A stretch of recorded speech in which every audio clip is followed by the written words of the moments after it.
Hello and welcome to Achievers Hive dear learners of IGNOU MS psychology first year के students के लिए fourth paper के easy notes का explanation चल रहा है एमपीसी 004 जिसका कोड है। और ये लास्ट वीडियो है जिसके साथ जून 2025 के एग्जामिनेशन के लिए सारा कंटेंट अपडेटेड इजी नोट्स का कंप्लीट हो जाएगा। आज के वीडियो में अबाउट 5 वीडियोस हैं जिसमें पहला आपको नजर आ रहा है rules that govern a group. Social psychology है क्योंकि ये पेपर का नाम एडवांस्ड सोशल साइकोलॉजी है आपके। तो जो इसके टॉपिक्स हैं बहुत ही ईजी हैं और कुछ लोगों को ये पेपर डिफिकल्ट भी लगता है, लेकिन हमेशा ध्यान रखिए कि मैंने ये टिप प्रीवियस वीडियोस में भी दी है कि आप प्लेंटी ऑफ एग्जांपल्स को ऐड करके अपने कंटेंट को कंप्लीट कर सकते हैं अगर आप नहीं लिख पा रहे हैं तो। वैसे तो आपको लिखना ही होगा किसी भी तरीके से क्योंकि वर्ड लिमिट आपको पूरी करनी होती है। चलिए बिना किसी डिले के आज के इस वीडियो को स्टार्ट करते हैं। एक चीज और बीच में मुझे ध्यान आ गई, आपको बता दूं कि ये 8th वीडियो है सीरीज का। प्रीवियस वीडियोस में प्लेलिस्ट में एडेड होगा तो आपने सभी वीडियोस देख लिए होंगे, I hope so. Rules that govern a group, इसका मतलब ये हो गया कि जब एक ग्रुप बनता है तो उसमें कौन कौन से वो रूल्स हैं जो फॉलो होने चाहिए। लैंग्वेज से आपको जो है वो डिफिकल्टी फील नहीं करनी है। इसी लैंग्वेज में क्वेश्चन पूछा गया है, जो मैं हेडिंग यहाँ पे आपको दे रही हूँ इसी लैंग्वेज में क्वेश्चन पूछा गया है। लेकिन यहाँ से आपको समझ में आना चाहिए कि ग्रुप में कुछ रूल्स होते हैं जिनको फॉलो करना जरूरी होता है, तो उनके बारे में हम समझेंगे। In any group there are certain rules that govern behaviour, interaction and the overall functioning of the group. These rules can be formal such as written guideline और policies, या फिर इनफॉर्मल भी हो सकते हैं कि जैसे हमारी फैमिली का ग्रुप होता है, अगर हम व्हाट्सएप ग्रुप की बात करें सबसे इजी एग्जांपल, तो वहां पे एक इनफॉर्मल तरीका होता है, कोई कभी भी कुछ लिख रहा है, कोई भी बात कर रहा है, किसी से कोई कम्युनिकेट कर रहा है, हंसी मजाक चल रहा है, तो कुछ रूल्स नहीं होते वहां पे।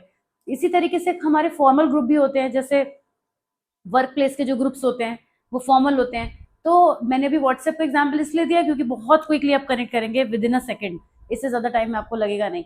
They help establish order, ensure cohesion and guide members in achieving group goals. जो भी ग्रुप हो, चाहे वो फॉर्मल पर्पस के लिए बना हो या इनफॉर्मल के लिए, उसके गोल्स तो होते ही हैं। अब एक फैमिली ग्रुप भी है तो उसका भी ये गोल है कि हम सब एक यूनाइटेड होकर रहें, एक दूसरे को किसी भी जरूरत पर एक दूसरे से इजी कम्युनिकेशन कर पाए, ये भी एक गोल ही है। तो कुछ ना कुछ गोल होते हैं उसके। सबसे पहले नॉर्म्स आते हैं। नॉर्म्स जो होते हैं वो अनरिटेन शेयर्ड एक्सपेक्टेशंस होती हैं उस बिहेवियर के लिए जो उस ग्रुप में फॉलो की जानी चाहिए। चाहे किसी भी तरीके का ग्रुप हो, उसके नॉर्म्स होते ही होते हैं। They dictate how members should act in various situations. For example, a norm in a work group might be that everyone is expected to arrive on time, while a social group may have norms around turn taking in conversation. Norms can evolve naturally over time and play a crucial role in maintaining harmony and preventing conflict. अब आप WhatsApp के group से बाहर निकल कर आइए, उस app से बाहर निकल कर आइए और अब रियल लाइफ का एग्जाम्पल लेते हैं। आप किसी ग्रुप का पार्ट हैं, मान लीजिए मंथली मीटिंग में आप पार्टिसिपेट करते हैं, किसी ऐसे ग्रुप का पार्ट है, तो उस मीटिंग में आपसे एक्सपेक्टेशन की जाएगी कि आप उस एज अ ग्रुप मेंबर आप वहाँ टाइमली पहुंचे, या फिर वहाँ पे कोई भी रोल जो आपको दिया गया है उसको आप फॉलो करें। ये भी नॉर्म में आ जाएगा, भले ही हम रोल की बात करेंगे अभी, लेकिन ये नॉर्म में आ गया कि आप जो भी आपको ड्यूटीज दी गई हैं उन्हें आप फॉलो करें, या जो आपसे बड़े हैं, जो सीनियर्स हैं, उनकी बात आप माने, वो कुछ भी हो सकता है। तो इस तरीके से जो भी रूल्स होते हैं वो सभी नॉर्म्स के अंदर आते हैं। roles within a group, members typically take in specific role that come with certain responsibility and expectation। जो मैं चीज आपसे कह रही थी, उस रोल को फॉलो करना, उस रोल को फुलफिल करना, उस रोल पर खड़े होकर उस जगह को पूरी तरीके से निभाना, ये भी उस मेंबर का वर्क होता है जो उस ग्रुप में एक्टिवली पार्टिसिपेट कर रहा है। इसके अलावा एक्टिव पार्टिसिपेशन भी जरूरी है, क्योंकि आपका रोल है तो आप उस रोल को फुलफिल तभी कर पाएंगे जब आप उसमें पार्टिसिपेट कर पाएंगे। अगर आप लीडर हैं तो एज अ लीडर, जैसे एग्जाम्पल लेते हैं, लीडर के नाम से मुझे ध्यान आया, एक क्रिकेट की टीम के बारे में सोचिए, वो भी तो एक ग्रुप है, वो एक टीम भी एक ग्रुप होती है, ग्रुप से ही तो टीम बनी है। तो उस टीम में हर पर्सन की एक जिम्मेदारी है। बॉलर को बॉलिंग करनी है, अच्छे से करनी है, जो भी उनका रोल है। जो कैप्टन है उनका रोल डिफाइंड है कि उन्हें अपनी कैप्टनसी में जो चीजें देखनी होती हैं वो देखनी है। इसके अलावा जो बैट्समैन हैं जो ओपनिंग में जा रहे हैं, मैं बहुत ज्यादा क्रिकेट में नहीं जाऊंगी क्योंकि बहुत उतनी अच्छी नॉलेज मुझे नहीं है, लेकिन जो भी चीजें हैं आप जानते हैं, मुझसे बेहतर जानते होंगे। तो जो भी रोल है जिसका, वो उस तरीके के रोल को अपनी जिम्मेदारी पर पूरा जरूर करे, ये भी जरूरी होता है। कंफॉर्मिटी, कंफॉर्मिटी का क्या मतलब होता है?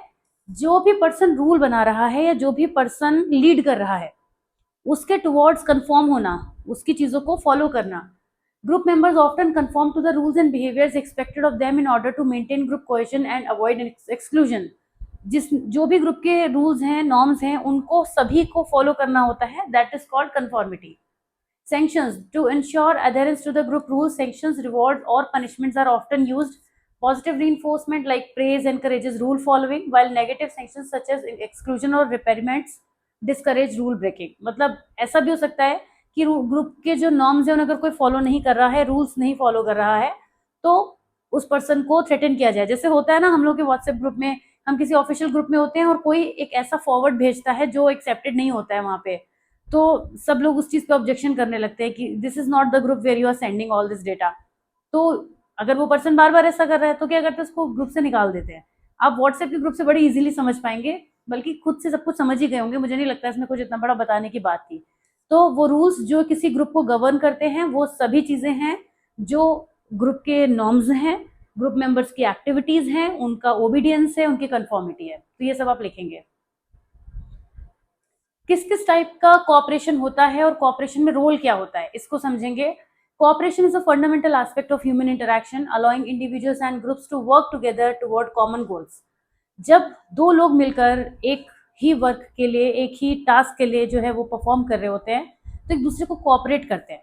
जैसे कि कोई भी ग्रुप एक्टिविटी ले लीजिए, कोई स्पोर्ट ले लीजिए, स्पोर्ट बहुत अच्छा एग्जांपल है इसका, फिर मैं क्रिकेट पे आ गई जहाँ पे मुझे ज्यादा आपको बताने के लिए है नहीं, लेकिन कुछ भी कोई और भी एक्टिविटी आप ले सकते हैं जहाँ पे ग्रुप मेंबर्स जो है वो मिलके टीम को जिताने की कोशिश कर रहे हैं, तो वहाँ कोऑपरेशन जरूरी है। तो कोऑपरेशन एक ऐसा फिनोमिना है जो जोड़ता है लोगों को, जो ग्रुप में होते हैं ना। आपने कभी इस चीज को एक्सपीरियंस किया हो शायद, कि क्लास में जब एक क्लास को 30 स्टूडेंट्स की, 40 स्टूडेंट्स की दो पार्ट में डिवाइड कर दिया जाए, तो वो जो 15-15 या 20-20 का बंच बनता है ना, उसमें ऐसी जबरदस्त यूनिटी देखने को मिलती है, क्योंकि वो एक दूसरे को कोऑपरेट करते हैं उस टाइम पर। भले ही वो साथ लंच नहीं करते, दोस्त नहीं है, कुछ भी है, लेकिन कोई किसी को हराने की कोशिश नहीं करेगा क्योंकि वो ग्रुप के मेंबर्स हैं। तो कोऑपरेशन जो होता है वो लोगों को पास लाता है, क्योंकि वो कॉमन गोल्स के लिए वर्क कर रहे होते हैं, चाहे ग्रुप छोटा हो या बड़ा हो। यहाँ पे जब कोऑपरेशन चलेगा ना, कोलैबोरेशन बढ़ेगा, तो दोनों को बेनिफिट होता है, दोनों या जितने भी लोग हैं, मिनिमम तो 2 होंगे ही ग्रुप में। There are various type of cooperation. अब हर कॉपरेशन का अपना अपना पर्पस हो सकता है, कॉपरेशन के डिफरेंट टाइप हो सकते हैं। टास्क ओरिएंटेड कॉपरेशन, जब हम किसी स्पेसिफिक टास्क को या कोई गोल अचीव करने के लिए कोई वर्क कर रहे हैं, तो हमारा जो कॉपरेशन है वो टास्क ओरिएंटेड हो जाता है। ज्यादातर ये वर्क एनवायरनमेंट में देखने को मिलता है, टीम में देखने को मिलता है, जहाँ एक दूसरे को इसलिए कोऑपरेट किया जाता है क्योंकि उस टास्क को हमें कंप्लीट करना होता है। Social cooperation, this type involves maintaining harmonious social relationship, often through shared activities और म्यूचुअल सपोर्ट। जैसे कि फ्रेंडशिप में कोऑपरेट करना, फैमिली डायनेमिक्स में, सोशल गैदरिंग में एक दूसरे को कोऑपरेट करना। तो ये एक बहुत ही अच्छा हमारा पर्सनैलिटी कॉम्पोनेंट भी होता है कि जब हम सोशल गैदरिंग में या सोशल एनवायरनमेंट में एक दूसरे को कोऑपरेट करते हैं ना, तो एक एक as a very positive person हम नजर आते हैं, क्योंकि cooperation is not something that everyone can do. बड़ा ही डिफिकल्ट काम है ये, वो भी सोशल एनवायरनमेंट में किसी को कोऑपरेट करना, किसी में, मतलब आप उस पर्सन को इसलिए कोऑपरेट कर रहे हैं कि वो कहीं ना कहीं किसी सिचुएशन में बिलो है और आप उसको अपग्रेड करने के लिए कर रहे हैं। तो ये एक ऐसा टाइप का कोऑपरेशन होता है। कोऑपरेशन इन कॉम्पिटिशन, ये इससे भी ज्यादा डिफिकल्ट होता है कि आप जिससे compete कर रहे हैं उसमें आप कोऑपरेट करें। In competitive context, group or individuals might cooperate strategically to gain an advantage over others. This is common in sports, business alliances or even political strategies. Business में बहुत होता है कि बेनिफिट्स के लिए, एक दूसरे के साथ बेनिफिट्स के लिए, वहां तो देखिए बिजनेस में तो बेनिफिट्स ही होता है सबसे ज्यादा, तो वहाँ बेनिफिट्स की वजह से भी अपने कॉम्पिटिटर को कोऑपरेट कर देते हैं। जैसे मान लीजिए एक पर्सन है जिसका बिजनेस बिल्कुल ही बेकार चल रहा है, लेकिन उसके पास कोई ऐसी सर्विस है जो बहुत काम की है, पर वो उतने बेहतर तरीके से चीज़ों को एडवर्टाइज नहीं कर पा रहा है। एक बड़ी कंपनी ने उसके साथ में जो है वो बॉन्ड बिठाया, कनेक्शन स्टैब्लिश किया और उससे उस सर्विस की डिमांड की जो उनके पास मिसिंग है। उनके पास वैसे एम्प्लॉय नहीं है, वो पर्टिकुलर स्किल नहीं है वहाँ पे उनके पास, हो भी सकता है, ऐसे हाइपोथेटिकल है, कुछ भी मान सकते हैं। तो यहाँ पे क्या होगा, दोनों को फायदा होगा। वो दोनों कॉम्पिटिटर हैं एक दूसरे के। अब आप सोचेंगे कि जो इतना हाई है, जो इतना लो है, कॉम्पिटिटर कैसे हैं? सेम फील्ड में वर्क करें तो कॉम्पीट तो कर ही रहे हैं। अब नहीं जीत पा रहे हैं, एक दूसरे से दूर हैं, वो अलग बात है। तो ऐसे में दोनों एक दूसरे के साथ आ गए। जो है यहाँ पे कॉपरेशन जो है वो कॉम्पिटिशन में हो गया, तो दोनों को बेनिफिट यहाँ पे हो जाएगा। ठीक, कॉपरेशन में रोल्स क्या क्या होते हैं? रिसोर्स ऑप्टिमाइजेशन, एक साथ काम करने से इंडिविजुअल्स जो होते हैं वो रिसोर्सेज को शेयर कर सकते हैं। जैसे अभी मैंने जो आपका बिजनेस वाला आइडिया दिया है, आइडिया नहीं दिया मैंने आपको, बिजनेस वाला एग्जांपल दिया है, उसमें ये चीज बिल्कुल सीधे से जाके फिट होती है। नॉलेज, स्किल, फिजिकल असेट, कोई भी चीज जब हम किसी दूसरे के साथ शेयर करते हैं या उसको कॉपरेट करते हैं उसमें, तो रिसोर्स ऑप्टिमाइजेशन वो कहलाता है। सोशल कोहेजन के लिए जब कॉपरेशन सोशल लेवल पर होता है तो ट्रस्ट बिल्ड होता है। आप ही सोचिए कि कोई पर्सन जो आपको कॉपरेट कर रहा है आपके वर्क में, तो आपको वो पर्सन अच्छा लगेगा कि हाँ यार ये तो सपोर्टिव है पर्सन, उसके टुवर्ड्स आपकी फीलिंग पॉजिटिव हो जाएंगी। तो सोशल कोहेजन लेके आता है प्रॉब्लम सॉल्विंग। कई बार हमें क्रिएटिव सॉल्यूशंस की तरफ लेके जाता है कॉपरेट करने से, क्योंकि जब हम दूसरे को कॉपरेट करते हैं तो चीजें रिटर्न में भी हमारे पास आती हैं, तो वहां से भी हमें बहुत सारे आइडियाज मिलते हैं। अब नेक्स्ट है हमारा topic the group mind theory of crowd. ये थ्योरी क्या कहती है ये समझते हैं। The group mind theory initially proposed by French sociologist Gustave Le Bon in his 1895 work the crowd a study of the popular mind. ये explain करती है how individuals in a crowd can exhibit behaviours and attitudes that differ from those they would typically show in isolation.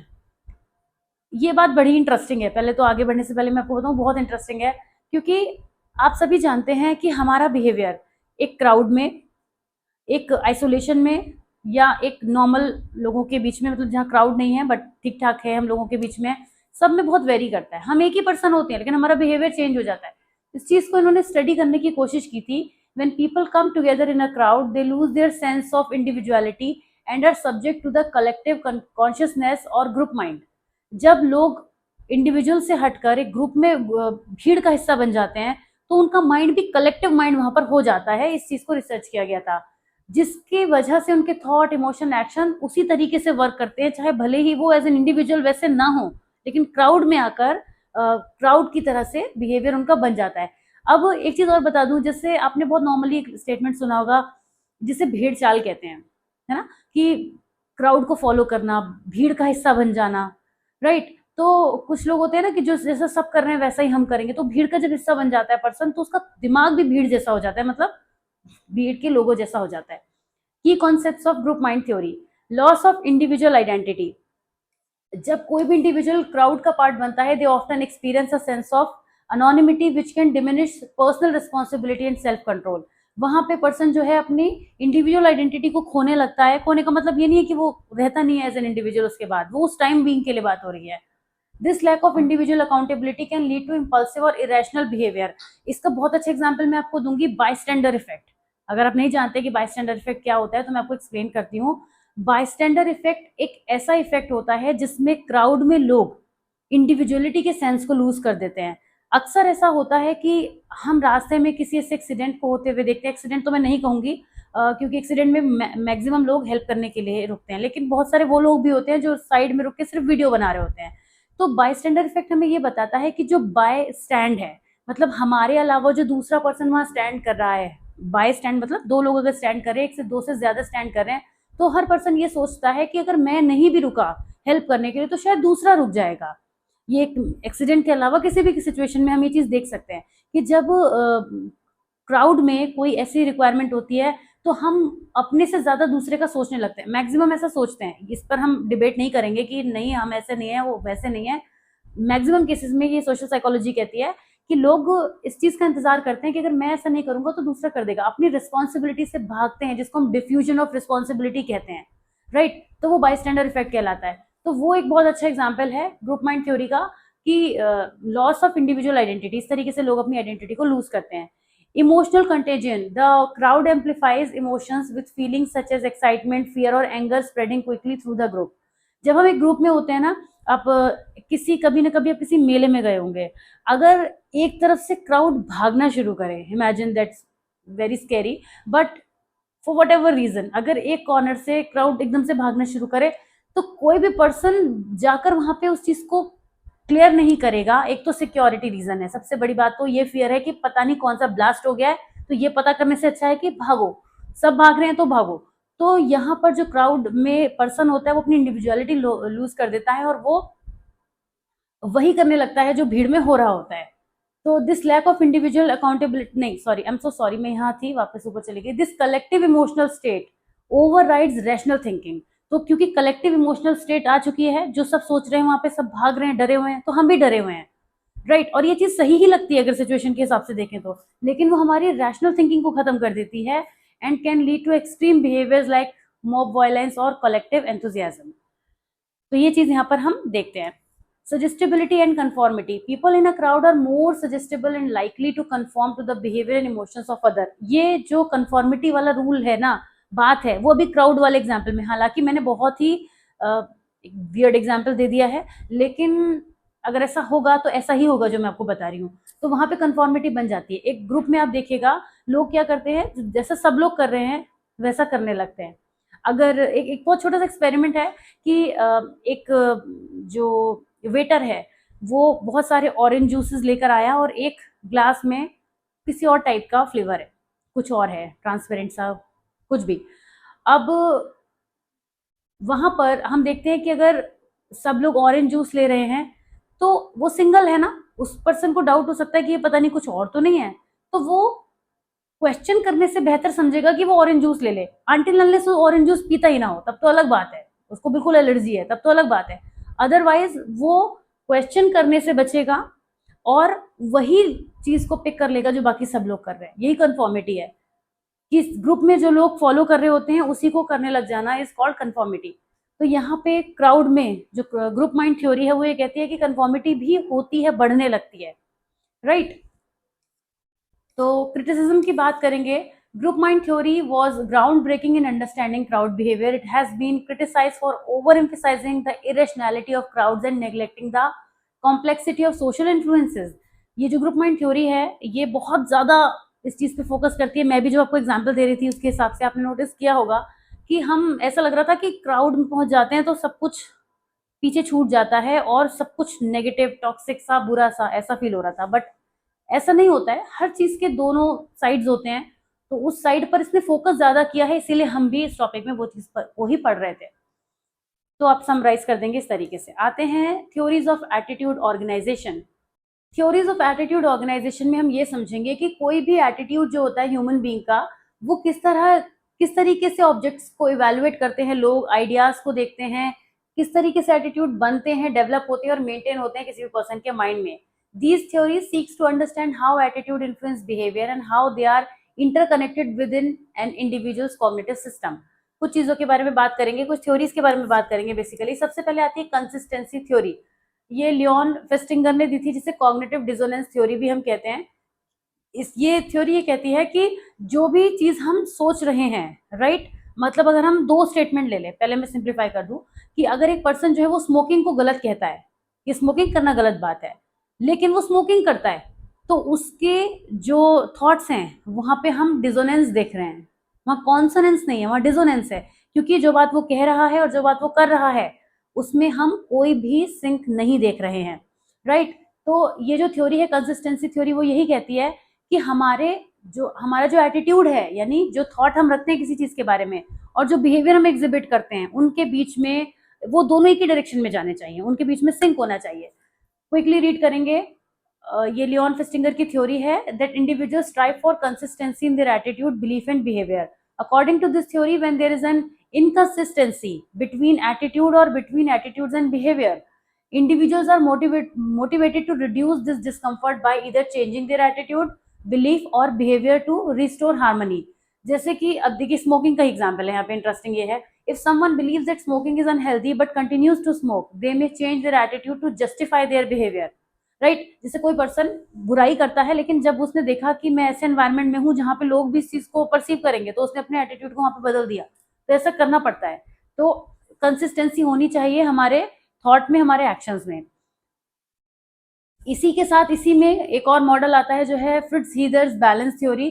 ये कहती है, ये तीन चीजों की बात करती है। जैसे आपने कंसिस्टेंसी की थ्योरी में दो स्टेटमेंट देखे, यहाँ पे तीन चीजें हो जाती हैं। मतलब अगर एक पर्सन है जिसका कोई फ्रेंड है, ओके, और दोनों लोग मिलकर किसी एक चीज को बहुत ही ज्यादा लाइक करते हैं, राइट। एक पर्सन जो है वो दूसरे को चीज को लाइक करता है, दूसरा पर्सन भी उस चीज को लाइक करता है, तो दोनों के बीच में हमें पॉजिटिव बॉन्ड दिखेगा। सिमिलरली अगर एक पर्सन किसी चीज को डिसलाइक करता है, दूसरा पर्सन भी उस चीज को डिसलाइक करता है, तो हमें उनके बीच में पॉजिटिविटी दिखेगी। मतलब उनका जो तीनों के बीच का जो सिंक है ना, वो अच्छा चलेगा। लेकिन अगर इसका ऑपोजिट हो कि एक पर्सन किसी ऑब्जेक्ट को पसंद नहीं करता और दूसरा उसको पसंद करता है, तो उनके बीच में, उनके माइंड में, उनके थॉट्स में हमें कुछ ना कुछ जो है वो डिसोनेंस दिखाई देगा। इस चीज की बात रिट्ज की बैलेंस थ्योरी में कही गई है। इसके लिए एक पीडीएफ में ग्रुप में शेयर करूंगी, टेलीग्राम ग्रुप में, उसको रिसीव आप कर लीजिएगा। ऑलरेडी अवेलेबल है वहां पर, वैसे वो मैं फिर से रीशेयर कर दूंगी, तो थोड़ा और डिटेल में इसको पढ़ लीजिएगा, वरना मैंने आपको एक्सप्लेन तो किया ही है पहले। फंक्शनल थ्योरी ऑफ एटीट्यूड, ये एक प्रपोज की थी डेनियल कैट्स ने। फंक्शनल थ्योरी ये सजेस्ट करती है कि attitudes are organised based on the function they serve for individual, यानी कि जिस भी फंक्शन को एटीट्यूड पर्पस से सर्व कर रहा है उसी के हिसाब से चीजें होती हैं। यहाँ पे बात करते हैं पहले यूटिलिटेरियन फंक्शन की। Attitudes are developed to maximise rewards and minimise punishment. For example, a person may have a positive attitude toward a workplace policy that benefits them.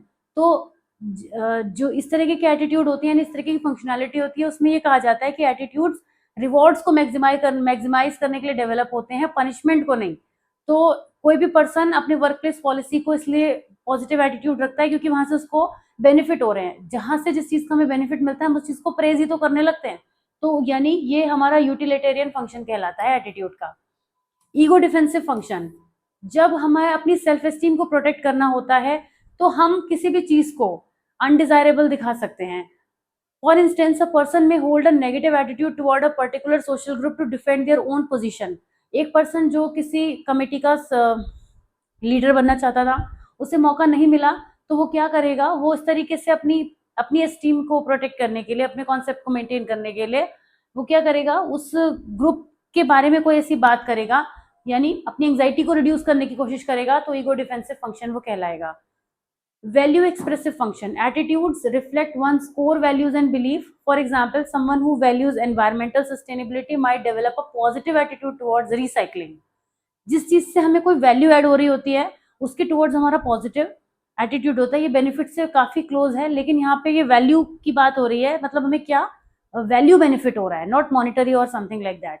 Knowledge function, attitude help organise and simplify information, providing a framework for understanding the world. A person might hold attitude based on benefits that help them make sense of complex issues. किसी भी चीज को लेके जब knowledge related issues होते हैं, knowledge related benefits हमें होते हैं, तब हम उसको नॉलेज फंक्शन का नाम देते हैं। अगला मॉडल है एटीट्यूड का एबीसी मॉडल। बहुत सिंपल मॉडल है, ये बहुत अच्छा भी है। अगर अलग से पूछ लिया जाए 6 मार्कर में तो बहुत अच्छे से एग्जाम्पल लिख के आ पाइएगा। एबीसी मॉडल कहता है ए मीन्स अफेक्ट यानी emotion, B means behaviour and C means cognition. ये कहता है कि हमारा जो एटीट्यूड है वो 3 कंपोनेंट से मिलकर बना है, हमारा कॉग्निशन, हमारे इमोशन और तीसरा हमारा बिहेवियर। और वो ये भी कहता है ये मॉडल कि इन तीनों का एक साथ चलना जरूरी है, और ये तीनों एक साथ चलते भी हैं, जिसमें कई बार बिहेवियर जो है वो अपना जो रास्ता बदलने की कोशिश कर सकता है। ओके, एबीसी मॉडल हमसे ये कहता है कि जो हमारे थॉट्स हैं, हमारे जो थॉट्स हैं, ठीक है, और हमारा जो इमोशंस हैं, थॉट्स का मतलब कॉग्निशन, कॉग्निशन की बात हो रही है, इमोशंस का मतलब हो गया अफेक्ट वाला पार्ट, राइट।